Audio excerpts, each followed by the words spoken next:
ahoana marina.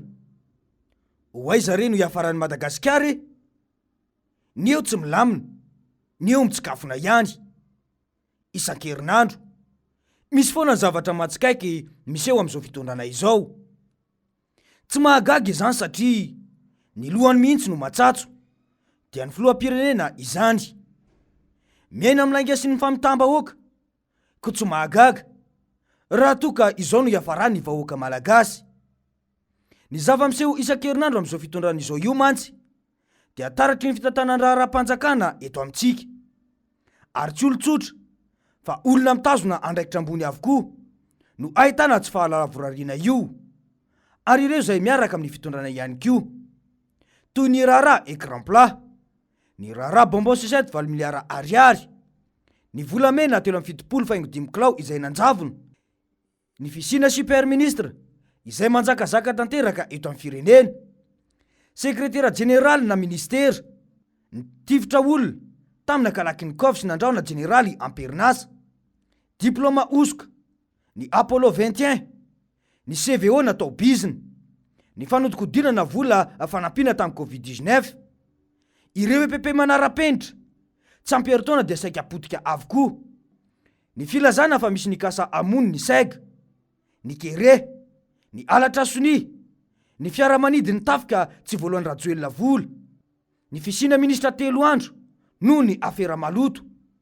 Io ihany koa ny tale jeneraly vaovao eo anivo ny ministeran'ny mponina sy ny fiahina ara-sosialy, izay olona efa nanaovany zandarmery pirenena fikarohany ny taona 2024 noho ny resaka fisolokina sy fampiasana chèque sans provision. Eloka ny fanaovana chèque sans provision araky ny lalàna 2024 tipika 4,450 tamin'ny 410 ny volana janoary 2024 ao amin'ny andiny voalohany. Olon-drajoelona avokoa ireo voatontonona rehetra ireo. Dia ho gaga ve ianao ry malagasy raha toa ka matin'ny fahantrana toy izao? Olona toy ireny no mitantana ny fiainam-bahoaka. Ny fanontaniana mipetraka dia ny hoe mba misy fijerena ve fanendrena amin'ny mahatompona andraikitra ambony azy sa mandeha fahatany? Sa natao mihitsy ho fanangonana ireo olona be afera ve ity fitondrana ity? Dia hoy maître olala hoe somary isaky ny herinandro zao dia misy zavatra mahagaga sy manorosory sy tsy mahatonga antsika hoe matikamba hoe fiera zany zava-misy fa mametratra daholo zavatra misy hatramin'izao. Voaporofo zany zavatra any zao fotoana zao fa ohatra hoe tany voaorosona zany ity eto antsika Madagasikara hatramin'isy anio. Malagasy tahaky ny rehetrarehetra ihany tenako, indrindra maha olo-dehibe tenako ihany koa toy izay hoe fireneko mampalelo anany zavatra mahazo anao amin'izao fotoana izao satria mino fa tsy sitraponao zao zavatra mahazo anao zao ry fireneko fa nono nataony olona sasatsasany izay milaza fa manam-pahefana nandika sy nanitsakitsaka ny voninahitra ao sy ny hasina mahamalagasy anao sy ny hasiny olona ny mahamalagasy sy ny fombany izao ny mahazo anay amin'izao fotoana izao Andriamanitra andrenanahary io vonjeo zay satria sahirana ny taninay amin'izao fotoana izao satria na ny olona zay lazaina fa hoe nanaovana enquête de moralité zao apetraka amin'ny hoe ho tompon'andraikitra amin'ity tany ity sy firenena amin'izao fotoana izao dia olona manana zavatra tsy manjary dododolo manaraka anazy enatra anay zany. Marina mihitsy izay voalazana izay. Tao anatin'ny 3 taona latsaka kely nitondrany rajoelona ny firenena izay mantsy dia fahafambaraka tanteraka no mahazo any Madagasikara. Izay no antony tsy nahinona ilay tatitra momba ny dia tany amin'ny MEDEF satria tsy mahasarika ireo mpandraharaha ny asa eto Madagasikara noho ny antony maro samihafa. Izay eo ihany fa ny tena mahatsikaiky dia ny vaovao izay navoaka ny gazety Le Monde momba ilay fiaramanidina.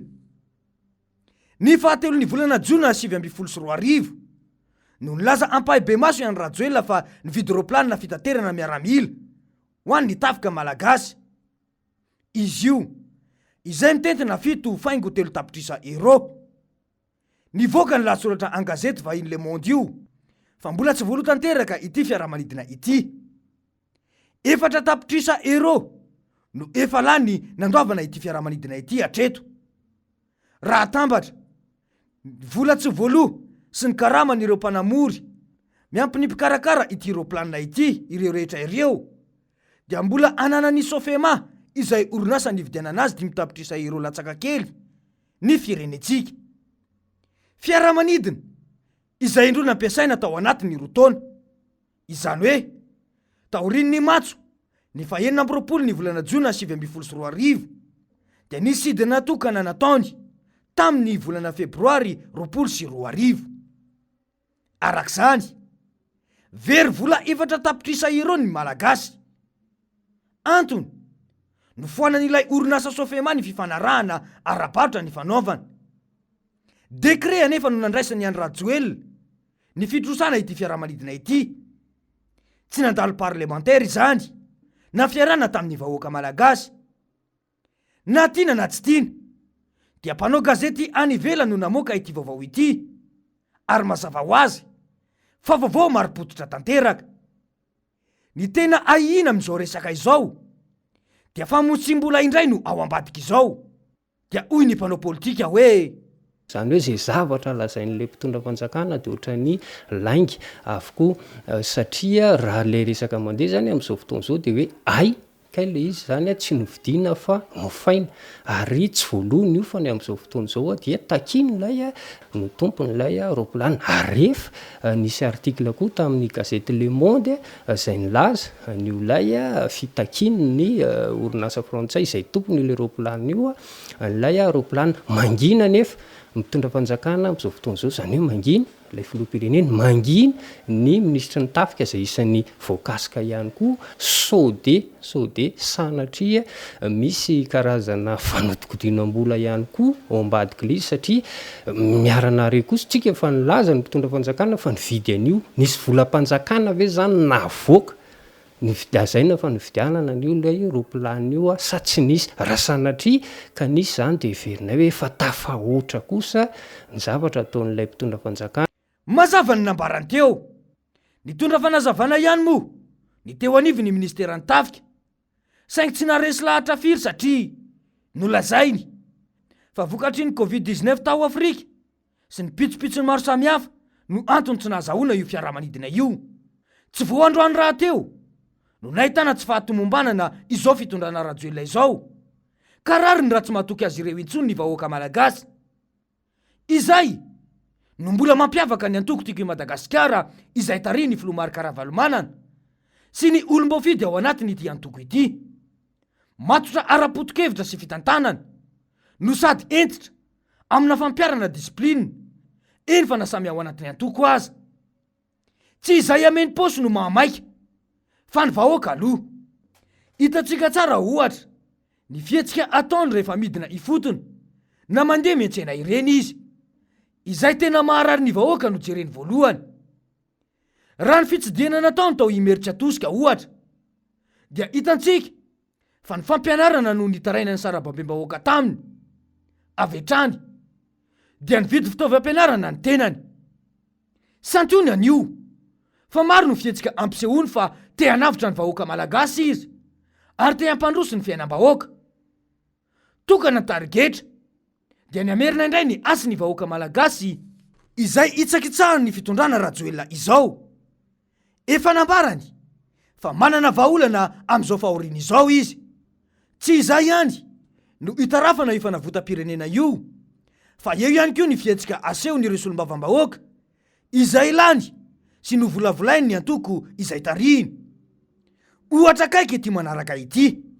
Ny kanalina dia tototra hitantsika ireny tsikafina be da be ireny tsy misy manadio izay anjaran'ny apipa zany.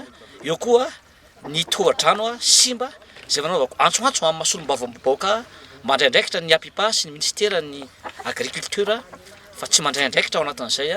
Hitantsika ny fefoloa simba dia misy fiatraikany be mihitsy zany amin'ny volovary ety aminay.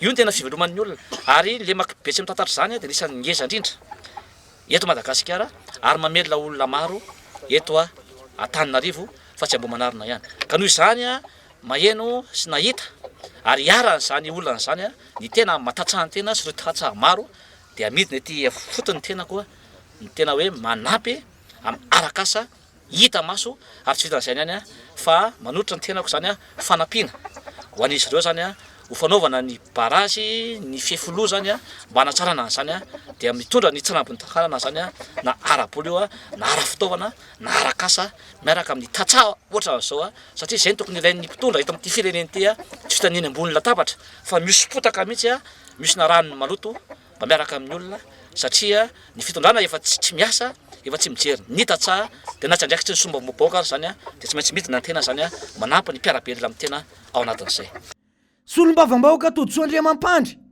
izay ilany teny anivo ny boribory-tany faheniny inona raha antsika teo iny nidina vao maraina teny an-tanimbary ny tenany ny sopotaka nanampy ireo tantsaha nanalany tsikafony izay manototra ny tatatra manondraka ny tanimbary eny an-toerana tsara ho marina nefa fa mpampianatra eny anivo ny oniversite ihany koa ity solom-bavam-bahoaka ity ny tiana holazaina de izao tsy misy eritreritra anao trafika na afera ireo olom-bofidy sy ny olona no volavolay ny filomarika ravalomanana fa ny vahoaka sy ny mahasoa azy ireo an-trano no imaso ny antoko izay tarihy ny filomarika ravalomanana io tena voavolavola tanteraka izay no azo amezana azy fa ny any izao fitondrany izao kosa afe ratsy fa nodigodinam-bola ary kolikoly atsy olona efa nisoloko sy manana raharaha fanenjehana no mameno ny fitondrana ho aiza rey no iafarany Madagasikara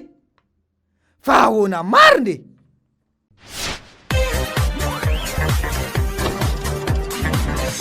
ahoana mariny